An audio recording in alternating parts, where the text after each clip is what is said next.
Next stop, un viaggio consapevole a bordo della linea 1. Da Cadoro a Rialto Mercato. Durante la tratta da Cadoro a Rialto Mercato non si può non rimanere colpiti dalla vivacità della zona. Le gondole traghettano turisti veneziani da una parte all'altra del Canal Grande per raggiungere il mercato, aperto tutte le mattine dal lunedì al sabato. Ai tempi della Repubblica questa zona era una specie di piazza affari. Infatti qui veniva commercializzato tutto, dalle spezie all'oro, e vi si potevano trovare tutti i servizi annessi, dall'assicurazione ad un sistema bancario efficientissimo, tutto sotto la supervisione del governo. Il bellissimo edificio che ospita il mercato del pesce dal martedì al sabato non è così antico come si può credere.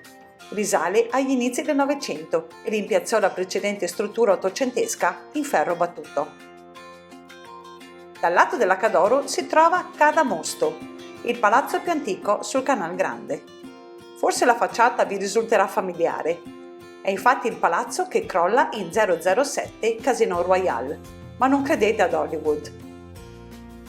L'imponente ma armonico palazzo che sovrasta la fermata di Rialto Mercato è conosciuto con il nome di Fabbriche Nuove e fu progettato dal Palladio alla metà del Cinquecento per ospitare i magistrati che avevano il compito di sorvegliare sui commerci.